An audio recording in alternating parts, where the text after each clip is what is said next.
Un curso de milagros. Libro de ejercicios.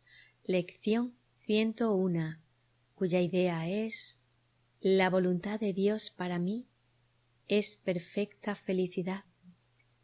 1. Hoy continuaremos con el tema de la felicidad.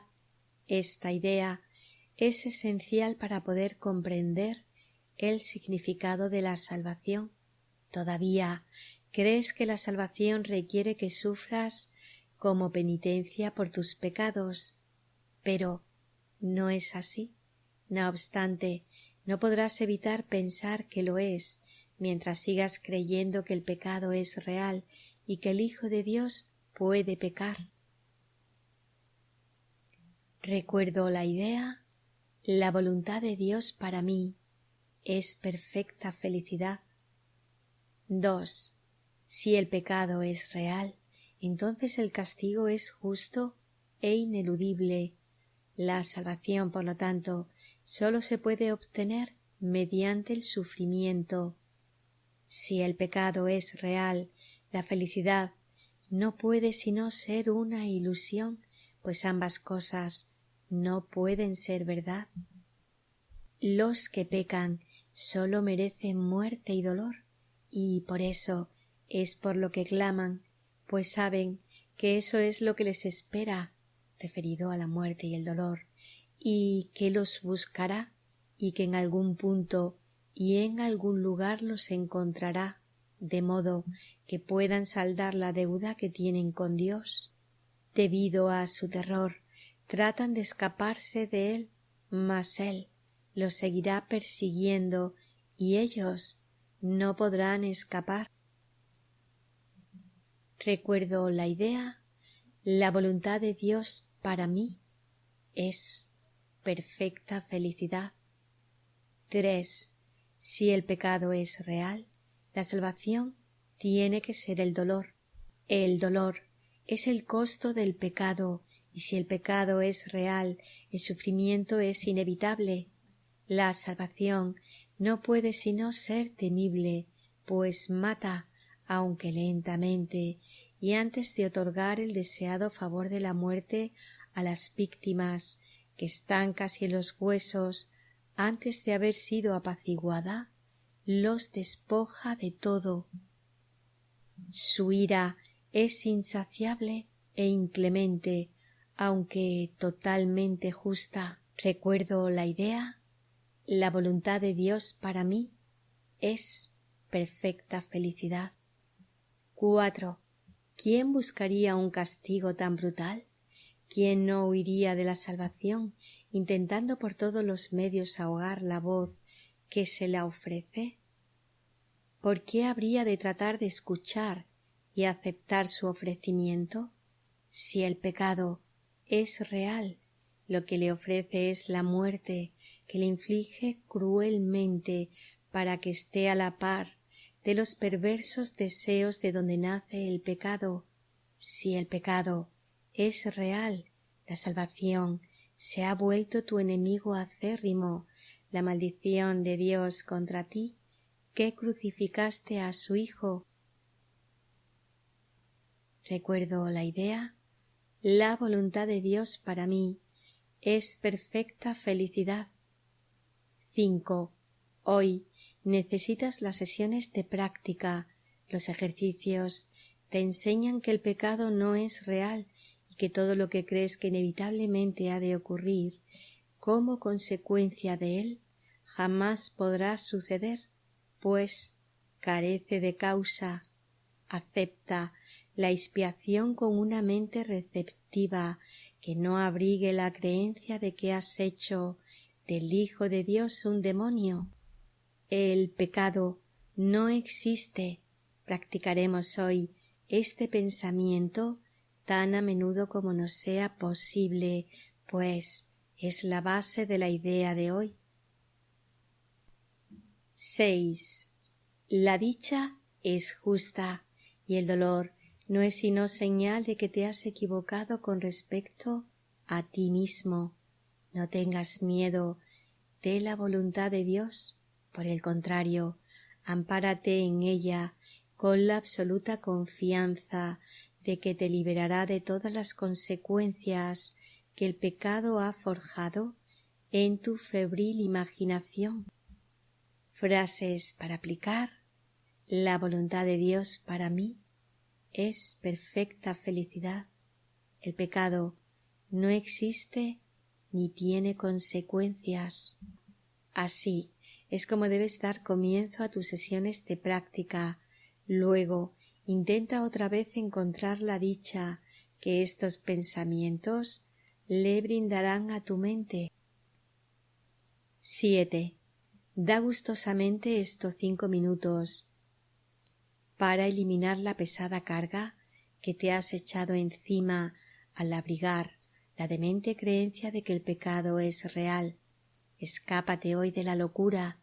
Ya estás firmemente plantado en el camino que conduce a la libertad, y ahora la idea de hoy te da alas para acelerar tu progreso y esperanza, para que vayas aún más deprisa hacia la meta de paz que te aguarda. El pecado no existe. Recuerda esto hoy y repite en silencio tan a menudo como puedas. Frases para repetir. La voluntad de Dios para mí es perfecta felicidad. Esa es la verdad, pues el pecado no existe.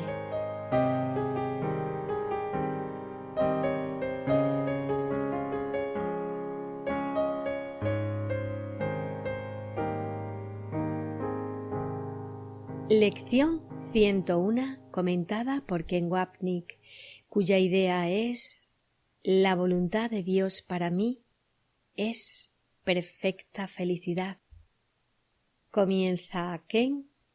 Como comenté antes, la lección 100 comenzó con una serie de 6 lecciones que analiza algún aspecto de la voluntad de Dios para nosotros, en las que Jesús habla sobre el deshacimiento de los errores del ego, el tema central de un curso de milagros.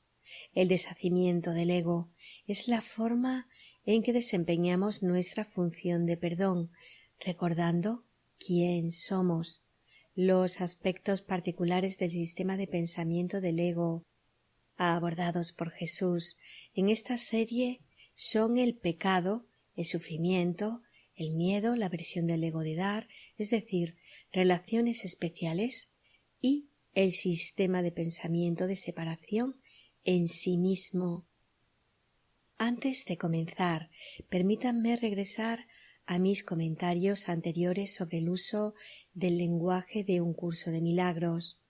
Esto es especialmente importante cuando uno considera el libro de ejercicios, y más aún cuando uno piensa que estudiar el curso significa practicar las lecciones sin prestar mucha atención al texto.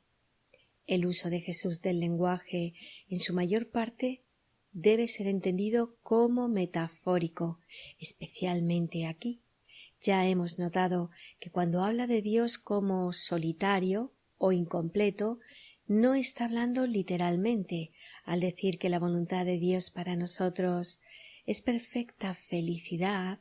Jesús habla como lo haría un padre con un niño. Todo lo que quiero es que seas feliz. El contexto es que Dios es un Padre amoroso que corrige el pensamiento del ego de que Él es punitivo y solo quiere que nos sacrifiquemos y suframos como pago por nuestros pecados. Además, Dios no tiene un plan, aunque el libro de ejercicios habla mucho de esto. Un Padre amoroso, maestro o amigo tiene planes para nosotros. Los médicos y terapeutas planifican nuestra salud, mientras que los asesores financieros planifican nuestra riqueza. Estos son símbolos comunes en nuestro mundo, pero en verdad Dios no tiene ningún plan. Si lo hiciera, estaría reconociendo una necesidad o problema que no existe, exactamente lo opuesto al principio de la expiación.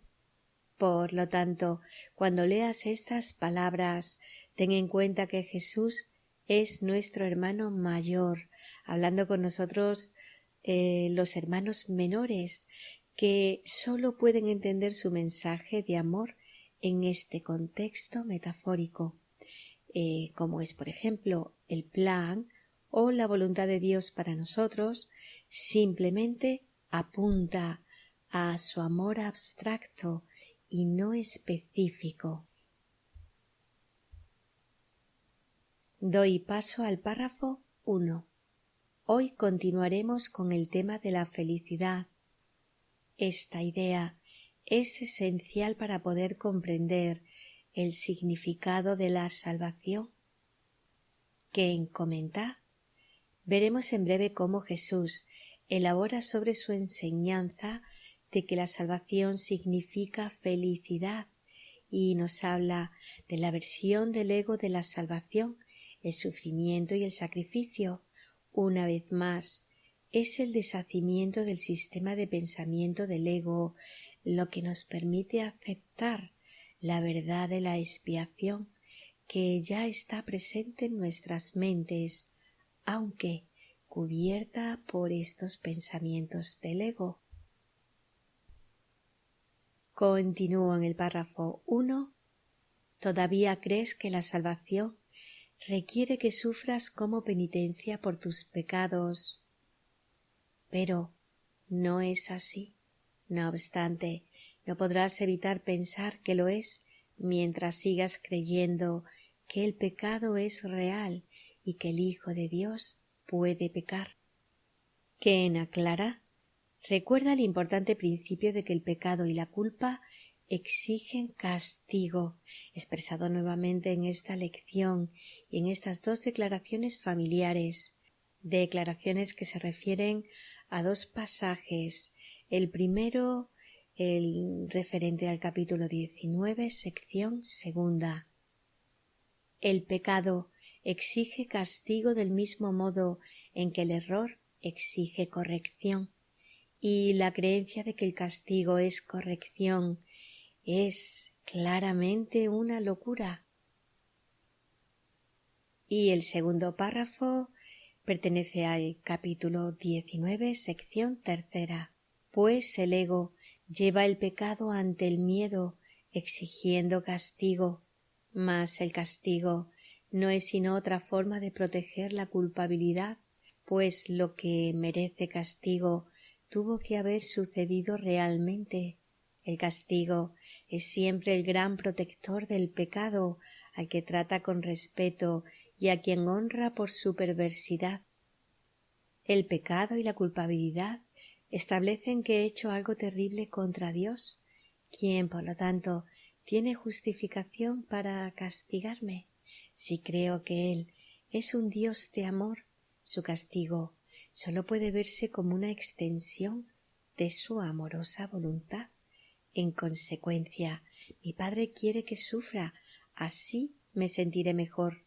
Como Jesús pregunta a propósito de la crucifixión, ¿crees que nuestro Padre piensa realmente así?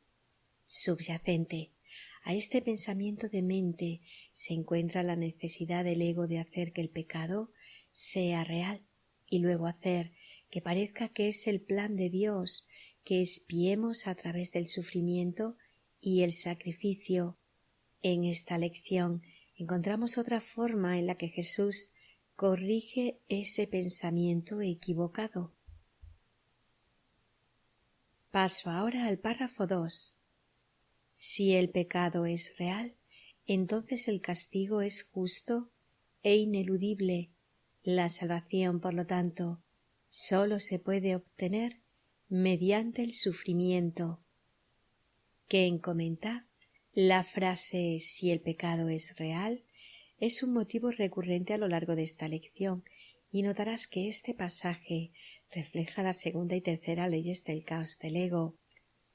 La expiación ahora viene a través de la satisfacción de la venganza de Dios, que, huelga decirlo, es la proyección del ego. Donde quiera que exista una situación donde uno gana y otro pierde, sabes que la mano del ego está en ello, expresando su sistema de pensamiento de dolor, sufrimiento y pérdida. Continúo en el párrafo 2. Si el pecado es real, la felicidad no puede sino ser una ilusión, pues ambas cosas no pueden ser verdad.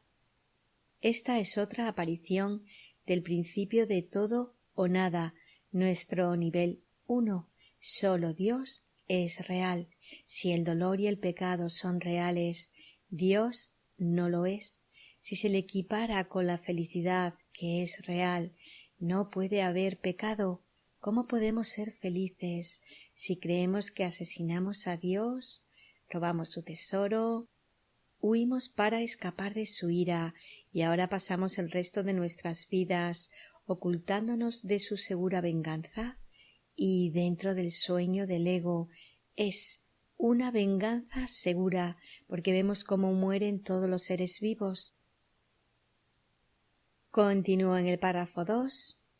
Los que pecan sólo merecen muerte y dolor, y por eso es por lo que claman. Ken comenta: sabemos que hemos clamado por el dolor y la muerte, porque nuestras vidas se centran en evitar el sufrimiento y prevenir la muerte. Soñamos así, porque demuestra que el pecado es real, estableciendo así que el pensamiento de separación también es real. Por lo tanto, existimos y Dios no, y la muerte y el dolor se convierten en nuestros protectores y amigos. Continúo en el párrafo 2. Pues saben que eso es lo que les espera, referido a la muerte y al dolor, y que los buscará, y que en algún punto y en algún lugar los encontrará, de modo que puedan saldar la deuda que tienen con Dios. ¿Quién comenta?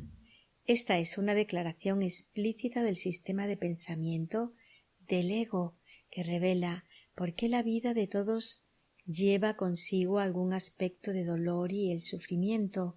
Ocasionalmente entran en periodos de lo que creemos son felicidad y dicha. Sin embargo, estos son efímeros, porque la muerte siempre está a la vuelta de la esquina, sin importar cuán felices pensemos que hayan sido nuestras vidas.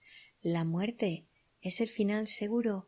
Mientras creamos que somos pecadores, creemos que merecemos el castigo de la muerte, por lo tanto, nos atraen el pecado y la culpa, y no nos equivoquemos. Todos hacemos las mismas cosas que nos hacen culpables, porque eso demuestra que existimos. Los 3 primeros obstáculos a la paz expresan convincentemente nuestra atracción por el sistema de pensamiento del ego de culpa, dolor y muerte, el terror que golpea nuestros corazones. Entonces, ¿quién sería sin mi culpa y sin mi pecado? Pero nuestro miedo al castigo garantiza que este sistema de pensamiento de pecado y culpa permanezca intacto, al igual que nuestra identidad de ego. Paso a acabar el párrafo 2. Debido a su terror, tratan de escaparse de él, mas él los seguirá persiguiendo y ellos no podrán escapar. ¿Quién comenta? Como un hijo, buscamos escapar del miedo de la mente al castigo de Dios al hacer un mundo y un cuerpo en el cual escondemos. Una vez aquí, sin embargo, no hacemos otra cosa que recrear el pensamiento de separación en nuestras vidas individuales, como se expresa en esta línea tan citada. Cada día y cada minuto de cada día y en cada instante de cada minuto no hace sino revivir ese instante en el que la hora del terror ocupó el lugar del amor. Continúa Ken: esperamos contra toda esperanza que se demuestre que Dios que está equivocado y no tendrá que castigarnos. En el sistema del ego, sin embargo, Dios siempre tiene la razón porque morimos, prueba de su venganza justificada. Nuestro asesinato a manos de Dios está merecido debido a nuestro pecado. En el análisis final no hay escape, como se expresa en este evocativo pasaje del Manual para Maestros, parcialmente citado antes, que dice: ¿cómo se puede resolver esta injusta batalla? Su final es inevitable, pues su desenlace no puede ser otro que la muerte, y ahora ya no queda ninguna esperanza excepto la de matar.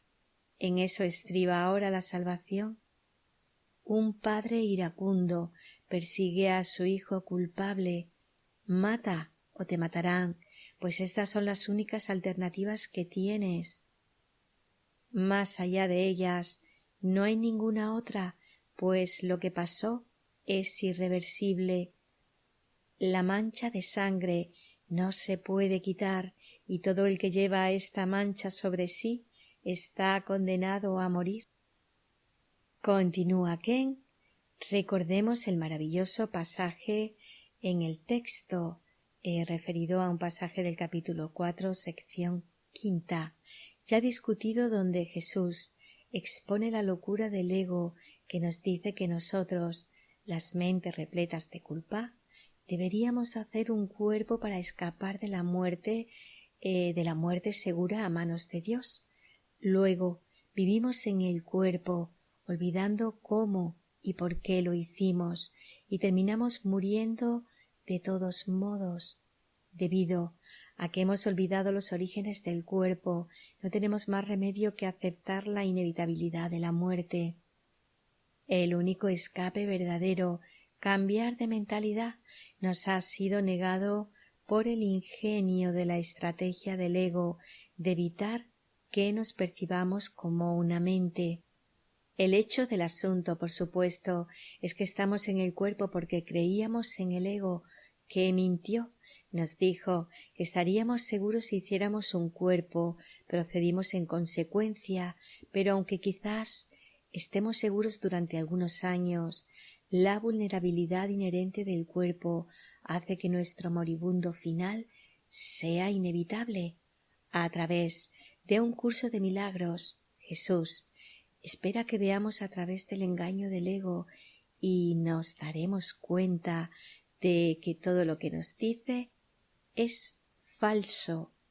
Esto significa que todo lo que el mundo nos dice es falso también, ya que el mundo no es más que la forma proyectada del sistema de pensamiento del ego. Solo a través de la visión de la verdad de Jesús podemos escapar del amargo cielo de vida y muerte del ego. Nuestro repertorio de temas y variaciones continúa con el tema de la lección. Y así paso a leer el párrafo 3. Si el pecado es real, la salvación tiene que ser el dolor. Esta es la esencia de la tercera ley del caos. No hay manera de liberarse o escapar. La expiación se convierte en un mito y lo que la voluntad de Dios dispone es la venganza, no el perdón. Continúa Ken. En la locura del ego, la voluntad de Dios es que suframos dolor, satisfaciendo la exigencia de su vengativa ira. Cuando esta insaciable necesidad de castigo ha sido aplacada, el dolor se convierte en su misericordia en el medio de nuestra salvación. Las siguientes líneas continúan con este tema.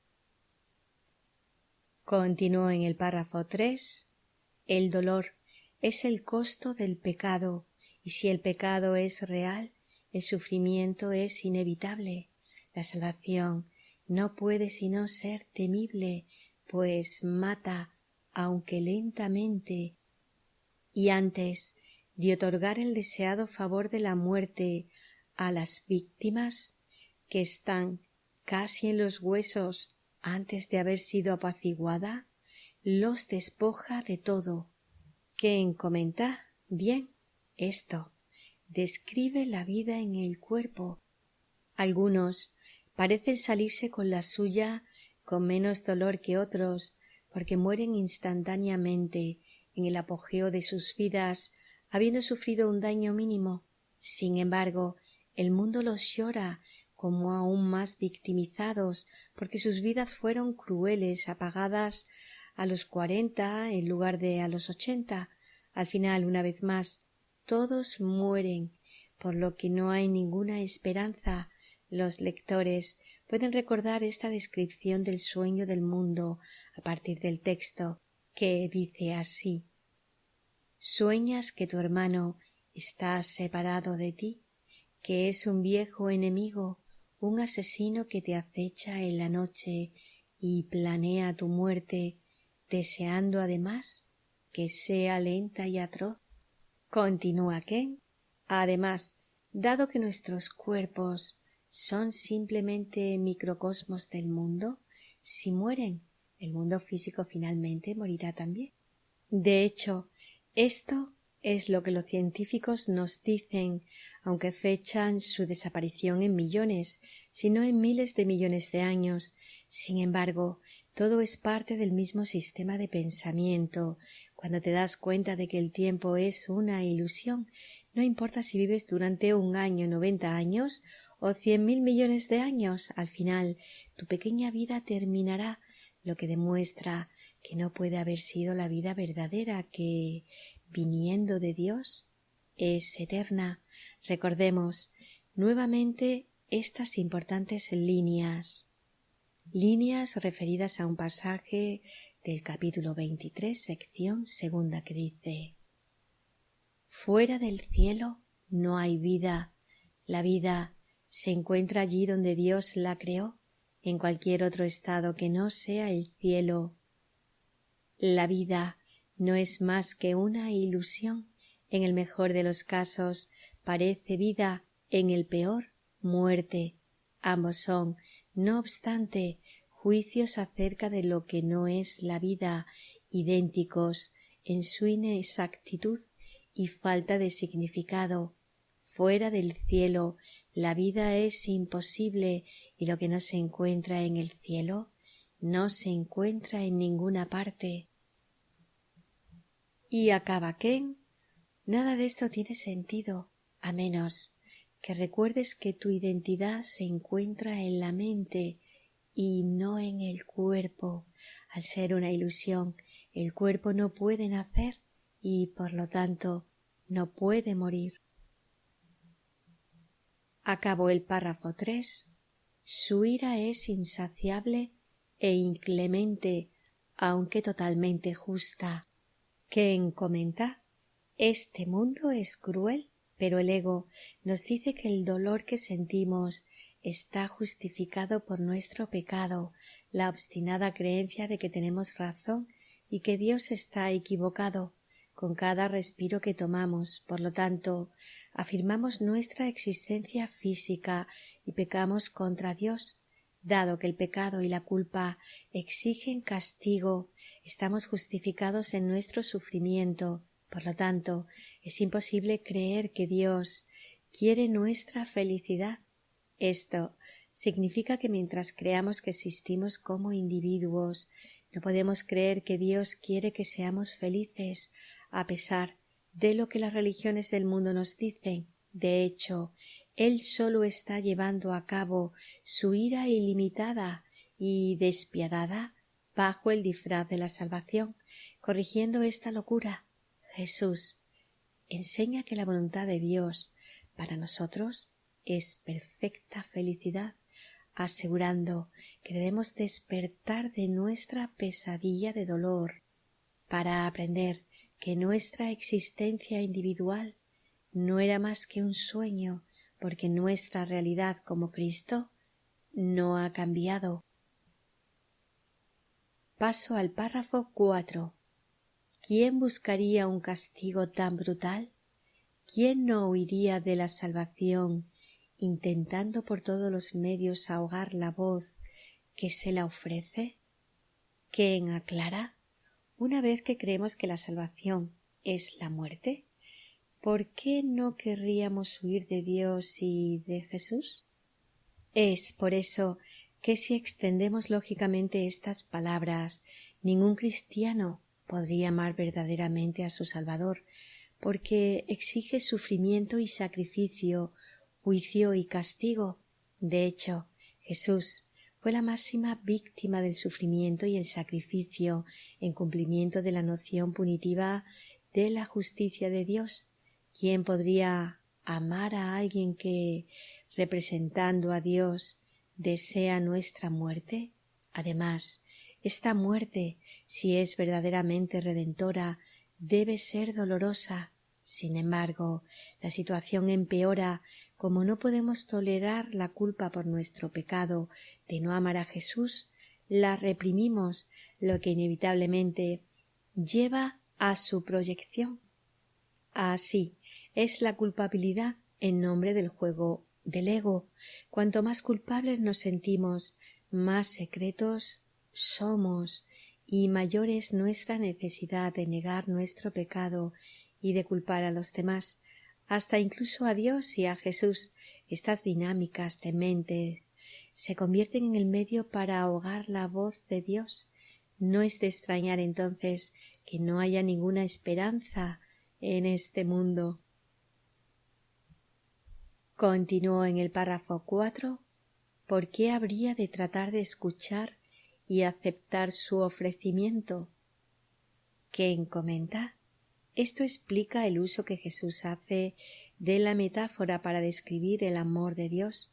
Creemos que su voluntad para nosotros es perfecta miseria y muerte. Por lo tanto, al dirigirse a nosotros a nivel de niños pequeños aterrorizados que se han escapado de su hogar, Jesús dice: «No tengas miedo, papá no está enojado contigo. Su amorosa voluntad para ti es perfecta felicidad». Así, Él deshace el odioso mito del castigo del ego, sustituyéndolo con un dulce relato de perdón. Esto explica lecciones como esta, que contrarrestan la visión egocéntrica de Dios, que inevitablemente nos lleva a rechazar su amable y amorosa voz de salvación. Acabo el párrafo 4. Si el pecado es real, lo que le ofrece es la muerte, que le inflige cruelmente para que esté a la par de los perversos deseos de donde nace el pecado. Si el pecado es real, la salvación se ha vuelto tu enemigo acérrimo, la maldición de Dios contra ti, que crucificaste a su Hijo. Estas declaraciones ofrecen un maravilloso resumen del sistema de pensamiento del ego y, por lo tanto, del mundo. Su lógica es irrefutable una vez que rechazamos la premisa básica de que Dios es un amor de unicidad no dualista. El pecado, el castigo y la crueldad no tienen lugar en tal sistema de pensamiento, pero ciertamente lo tienen en el sustituto del ego, fundado sobre la premisa de que el amor de Dios es un amor de separación. Y así pasó al párrafo 5. Hoy necesitas las sesiones de práctica. Los ejercicios te enseñan que el pecado no es real y que todo lo que crees que inevitablemente ha de ocurrir como consecuencia de él jamás podrá suceder, pues carece de causa. ¿Quién aclara? Vemos aquí otra articulación del principio de causa y efecto. El mundo físico, con sus dolores y sufrimientos, alegrías y felicidad, es el producto del pecado.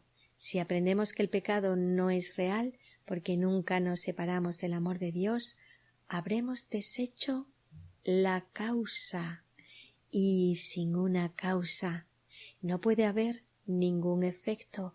Sin embargo, si valoramos los efectos, culpa, miedo y dolor, afirmamos la causa, el pecado, el cual queremos porque garantiza nuestra existencia. Continúo con el párrafo 5. Acepta la expiación con una mente receptiva que no abrigue la creencia de que has hecho del Hijo de Dios un demonio. Ken comenta: en lecciones posteriores veremos este importante tema de la mentalidad abierta que recuerda la 10ª característica de los maestros avanzados de Dios.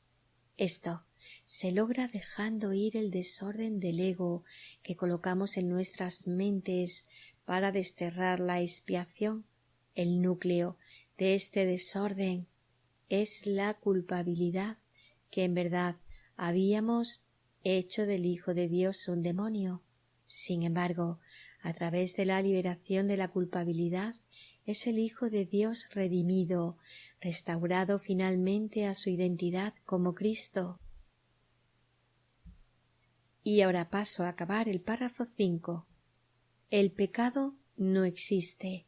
Practicaremos hoy este pensamiento tan a menudo como nos sea posible, pues es la base de la idea de hoy. Ken comenta: la forma en que practicas es ser consciente de todos los pecados percibidos en ti y en los demás y cómo los valoras. No importa a quién atacas, tú o los demás, porque es lo mismo, como vemos en esta importante declaración del texto, parte de la cual ya hemos citado, y se refiere a un texto del capítulo 11, sección 4. Pues, al dejar de echarle la culpa a lo que se encuentra fuera, existe una marcada tendencia a albergarla adentro. Al principio es difícil darse cuenta de que esto es exactamente lo mismo, pues no hay diferencia entre lo que se encuentra adentro y lo que se encuentra afuera. Si tus hermanos forman parte de ti y los culpas por tu privación, te estás culpando a ti mismo y no puedes culparte a ti mismo sin culparlos a ellos. Por eso es por lo que la culpa tiene que ser deshecha, no verse en otra parte. Échate a ti mismo la culpa y no te podrás conocer, pues sólo el ego culpa. Culparse uno a sí mismo es, por lo tanto, identificarse con el ego, y es una de sus defensas, tal como culpar a los demás lo es. Acaba Ken: todo lo que hace al pecado real es apreciado por el ego, ya sea que se vea en uno mismo o en otro. El perdón, sin embargo, deshace todo pecado y ataque como uno solo. Paso ahora al párrafo 6. La voluntad de Dios para ti es perfecta felicidad, toda vez que el pecado no existe y el sufrimiento no tiene causa. Ken comenta: nuevamente, si tenemos dolor, es porque queremos su causa. No nos importa el sufrimiento como tal, sino el propósito al que sirve. La fuente del dolor no tiene nada que ver con las causas que identificamos, sino con la creencia en nuestra existencia, definida por el ego como pecado. Reforzar esta creencia es el propósito del ego, ya que esto niega que la voluntad de Dios para nosotros sea perfecta felicidad. Continúa en el párrafo 6. La dicha es justa y el dolor no es sino señal de que te has equivocado con respecto a ti mismo. Ken comenta: cuando te sientas molesto o enfermo, hazte a un lado y di: esto no es causado por las razones que creo, sino por haber creído que un Dios iracundo iba a castigarme por mi pecado. Simplemente cometí un error y elegí al maestro equivocado. Un curso de milagros me ofrece el maestro correcto, cuyo mensaje de inocencia acepto ahora dichosamente. Y Acabaquén, cuán simple es la salvación. Continúo en el párrafo 6. No tengas miedo de la voluntad de Dios. Por el contrario, ampárate en ella con la absoluta confianza de que te liberará de todas las consecuencias que el pecado ha forjado en tu febril imaginación, que comenta, siempre que tengamos miedo es en última instancia porque hemos visto en otro una imagen del Dios que secretamente tememos. Todos sufren de un problema de autoridad, sin embargo, en realidad, no tememos a las autoridades terrenales, sino al Dios que simbolizan.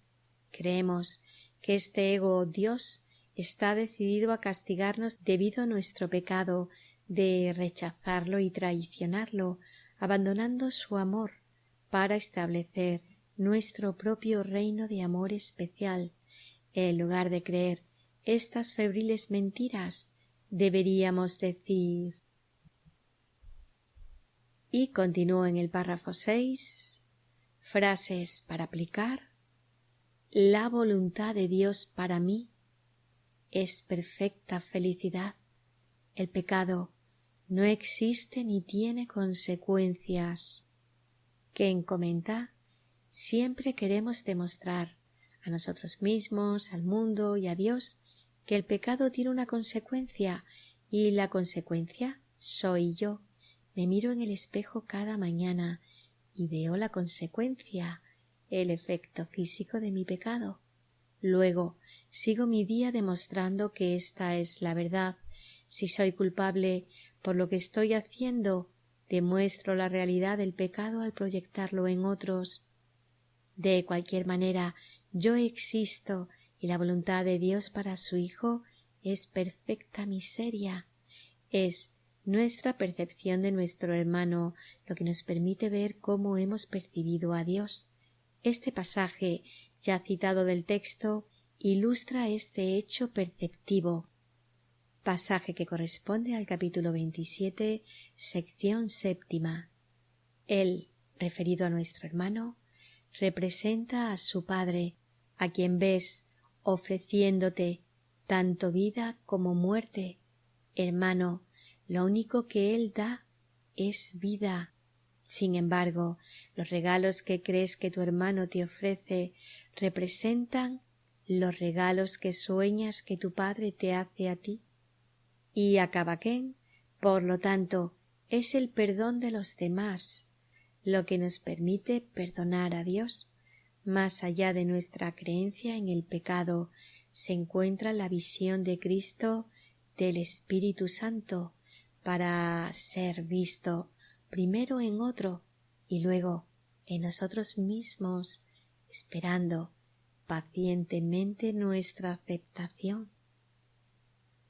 Y acabo el párrafo 6. Así es como debes dar comienzo a tus sesiones de práctica. Luego intenta otra vez encontrar la dicha que estos pensamientos le brindarán a tu mente. ¿Qué comenta? La forma en que encontramos la dicha es a través de mirar de otra manera el mundo que nos rodea, especialmente nuestras relaciones, en lugar de enfocarse en buscar la felicidad a costa de alguien más. La voluntad de Dios, según el ego, el sacrificio es la salvación y por lo tanto la felicidad. Entonces, vemos todas las situaciones como oportunidades para aprender el perdón, cuyo núcleo es la percepción de que los hijos de Dios comparten las mismas necesidades e intereses. En esa visión se encuentra la verdadera dicha. Paso al párrafo 7. Da gustosamente estos 5 minutos para eliminar la pesada carga que te has echado encima al abrigar la demente creencia de que el pecado es real. Escápate hoy de la locura. Ya estás firmemente plantado en el camino que conduce a la libertad. Y ahora la idea de hoy te da alas para acelerar tu progreso y esperanza para que vayas aún más deprisa hacia la meta de paz que te aguarda. El pecado no existe. Recuerda esto hoy y repite en silencio tan a menudo como puedas. Frase para aplicar. La voluntad de Dios para mí es perfecta felicidad. Esa es la verdad, pues el pecado no existe. Y acaba que, si el pecado no existe, nadie es culpable y todos están equivocados. Recuerda que lo que es verdad para uno debe ser verdad para todos. Esta es la lección de Jesús, el Hijo de Dios. Es uno y no existen las diferencias, excepto en la mente desquiciada que necesita que alguien gane y otro pierda. Si la voluntad de Dios para mí es perfecta felicidad, debe ser así para todos. Esta es la única verdad y este es el único camino que conduce del aprisionamiento a la libertad, del conflicto a la paz, del odio al amor. Así, felizmente aprendemos que la voluntad de Dios también es nuestra.